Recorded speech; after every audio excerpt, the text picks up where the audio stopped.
Season 43, war number 3, and we are up against Sålty. And this time my team will be Silk, Shuri and Future Ant-Man. As for my paths, I will be taking Mantis on path 5 in section 1. After that I will be taking Attuma and Ebony Maw there to free up section 2. Then in section 2 I'm taking path 5 as well as that Rintrah on the shared fight. And finally, for the boss island, I will be taking that Kingpin, Mangog and that Korg boss as well. Now, all of those are fights that I haven't taken before with these champions. At least I don't think I've taken a Korg boss with Future Ant-Man before. But at the very least, that Kingpin and Mangog will be new fights.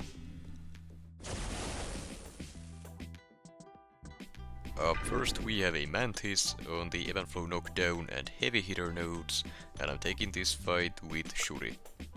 The basic idea here is that since Shuri is immune to all ability accuracy reductions, the Tranquilize passive from Mantis will not lower her debuff ability accuracy, meaning all of your parries and shock debuffs will land like normal. On top of that, Shuri is also a tactic attacker here, meaning that she can deal with the defense tactic that Mantis also has. Now, as we can see here, the damage output on Shuri is pretty damn good, partly due to the Ebb and Flow Fury there, giving me increased attack, but even without that, she would melt this fight pretty easily. The guaranteed crits that she has hit very hard, the passive shocks also do tick for quite a lot after you get a few of them going. And she's just such a tank, and her utility is amazing for Alliance War. She can take so many fights, and I'm honestly not sure why we haven't been using her before this season. Then we have an Attuma here on the Hazard Shift, Incinerate and Shock node, and I'm taking this fight with Future Ant-Man. I do also have Odin's Shock Resistance pre-fight here to allow me to deal with the shock debuffs, and other than that, well, the game plan here is the same as it would be against any Zemos you've seen me take on this node before. I'm building up power with my special 2, throwing it while the power detonation is active, and then repeating that over and over until the fight is over. And that's it. This fight is a lot more difficult than a Zemo here would be, and that's due to 2 reasons. I have nothing to counter the Thorns damage I'm taking from Attuma, and I have nothing to deal with the hydration charges, meaning that this fight is about to get a lot sketchier than it already is. He now has enough hydration to trigger the Unstoppable, and to remove that I need to either wait it out or land a parry. And due to the Aggression Prowess node here and Attuma being a tactic defender, I need to go for the parry to speed things up, otherwise the power gain would have become an issue. Now that also means that Attuma gets more concussions on himself, increasing his own ability accuracy, which then means that I am going to be triggering more debuffs from the Hazard Shift node. Overall this placement is very good, but Future Ant-Man is a beast, and with that Odin's Shock Resist and his Awaken ability, he's able to deal with the debuffs just fine, although he does need a few potions afterwards. Then we have a Maw here on the Scared Stiff node, and I'm taking the fight with Silk. And this time I am gonna go for the special 3 rotation. Other than that, the game plan is essentially the same as it was before.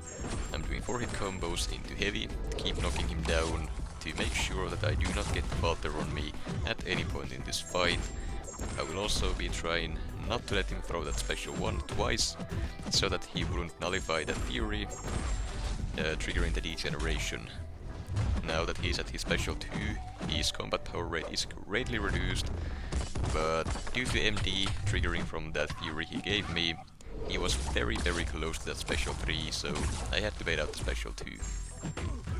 And that caused me to get rooted before I managed to hit him again, but that was fine since I was ready for it this time around. Now that I'm at my special 3, this fight is essentially over. After the special 3, the opponent is passively stunned for quite a while, so I can just go in, hit them a bunch, and then chain in my special 1, and the fight should be over. Even if he survived this, due to the combat power rate reduction from the Power Focus 2 node, all I would have needed to do is just bait a special 2, either on purpose or by accident. I had the auto evade ready, so I would not have eaten it regardless, and I would have been able to finish the fight afterwards without any issues. Then we have a Killmonger here on Ebb and Flow Intercept and Sadist nodes, and I'm taking this fight with Shuri. And this fight is both a good and a bad matchup. It's a good matchup because Shuri's attacks are non-contact hits, meaning that she will never take any reverberation damage from Killmonger, so that is not a problem. It's a bad matchup in that every single time I trigger a debuff on Killmonger, he gains a chunk of power, and Shuri triggers a lot of shock debuffs. Because of that, I did use an invulnerability boost here, but it turns out the power gain is not as bad as I first thought it would be, so I would say this fight is safe to take even without it. Now, essentially all you need to do in this fight is to just spam those special ones to get the guaranteed crits, land your intercepts to remove the protection, just to speed things up a bit, and then just repeat that over and over. It's a very simple fight. Also, just to note that whenever you use your special 1, you knock down Killmonger, giving Shuri that armor up buff from the attacker tactic, which allows you to deal with the power gain a little bit better than just, well, without it.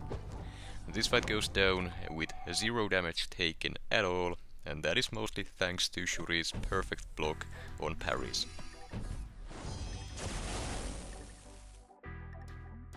Then we have an Absorbing Man on Ebb and Flow Intercept and Mighty Charge nodes, and I'm taking this fight with Silk. And I was a little bit worried about this one, since Absorbing Man has that very potent regeneration, and in Uru form he has a ton of physical resistance, which is all the damage that Silk deals. That said, my plan was to rely on the health reversal from her Sig ability in case things got a bit messy, but before that I'm just gonna be playing like normal, cancelling his forms whenever I can, and then just landing an intercept to remove the protection, go for a big special 2 to try to get him down as quickly as possible. Now this first special 2 I threw it while he was in his Uru form, so the damage was greatly reduced. But even then, it did deal a nice chunk of damage. Now another issue in this fight is the Ebb and Flow node and Mighty Charge both removing Silk's debuffs, which does hurt her damage output quite a bit, unless you can get a nice chain going like I do here. Protection is down, I go for the heavy into special 2, nuke him down, almost finish the fight, I go for a stand-up intercept to close it out before he can throw a special. Now, in the event that he had thrown that special 2 there, I did have Silk's auto evade there to save me, so it wasn't a risky play at all. That said, definitely not my favorite option, but it worked out. Then next up we have a Rintrah on the Ebb and Flow Intercept and Mighty Charge nodes, and I'm taking this fight with Shuri. And essentially, the game plan here is to just hit Rintrah until he goes down, as usual on this node. He's not really a difficult defender, it's just an annoyingly large health pool along with the protection. Now, just as that Killmonger, Shuri here is both a good and a bad option. She's good because she's immune to the precision buff from dexterity, meaning that that buff won't be feeding Rintrah's charges, and even if she wasn't, she's still immune to ability accuracy reductions, meaning that neutralize cannot prevent her buffs. But that also makes her a bit of a bad option here, because of the attack tactic. Whenever I knock Rintrah down, which I do need to do a lot, I get that armor up buff. And whenever that buff expires, it will give Rintrah a chunk of power due to Mystic Dispersion. So that means I need to be baiting a lot more specials, and I just need to keep an eye on his power meter at all times. I do not want to be eating a special 3 here. Now, well, at the same time, it also does give me that power drain on my basic attacks, so I can also kind of control his power gain, but yeah, I would rather use someone here who doesn't gain buffs like that. That said, the fight is still pretty simple, but yeah, just don't get too trigger happy with those heavies, otherwise you're gonna have a bad time if you're ever taking the same fight.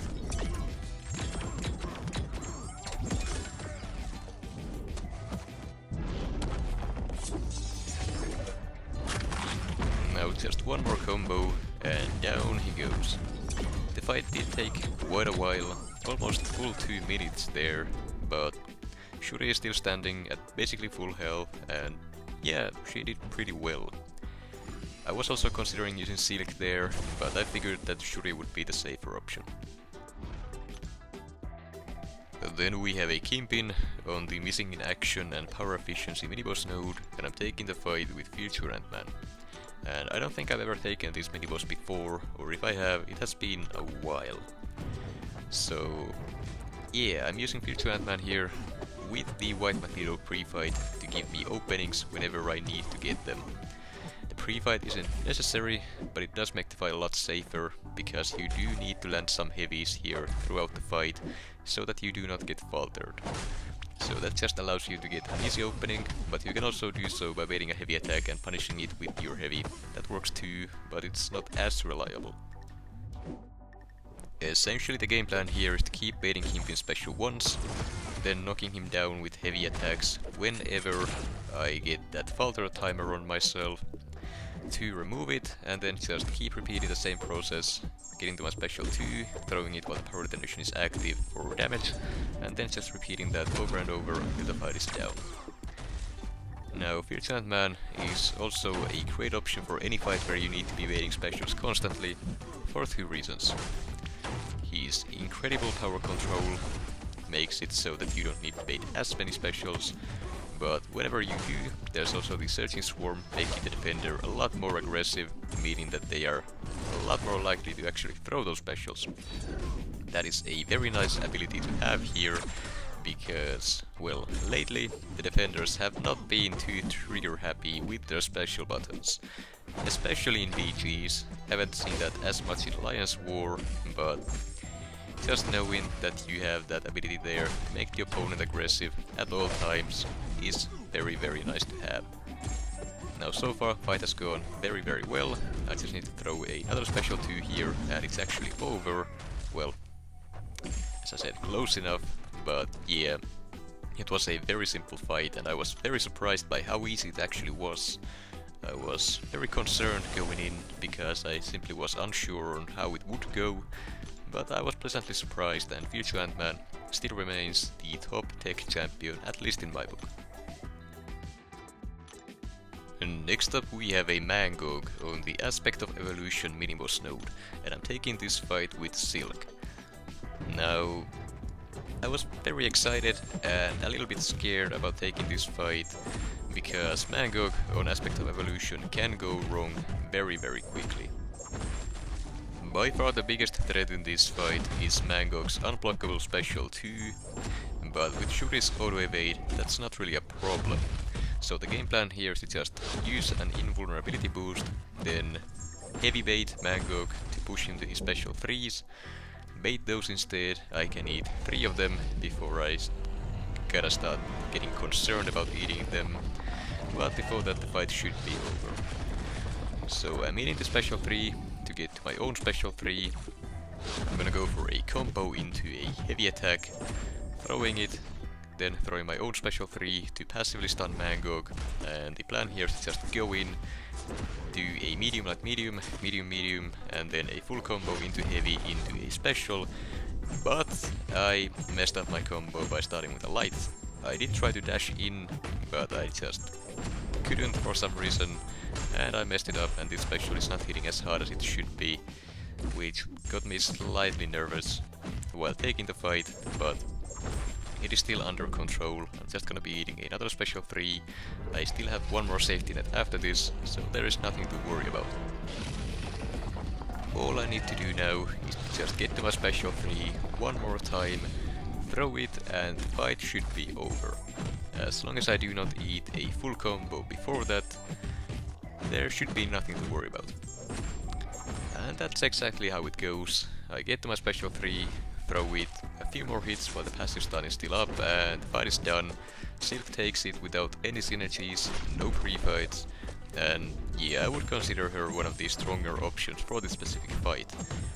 You do have to rely on the invulnerability boost though. Without it, do not take this fight, it's not safe, but with it, as we can see, it works great, so long as you don't actually eat any hits to consume the invulnerability.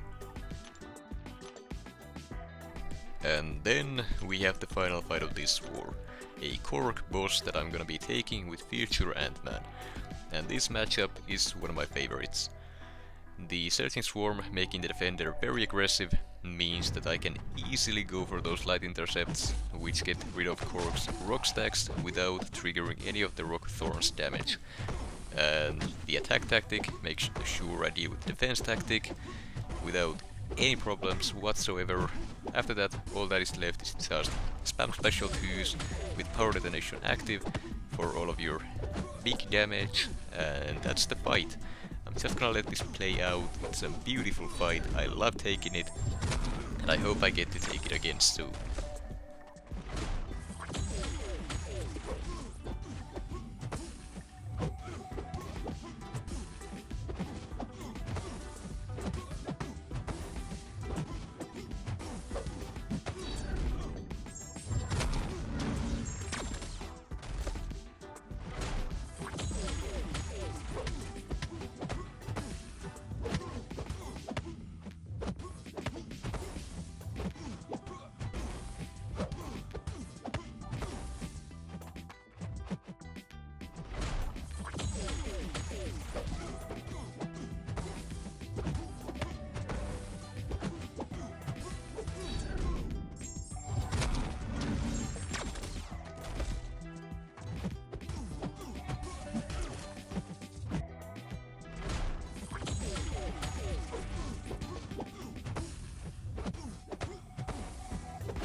One more special 2 and the fight is over.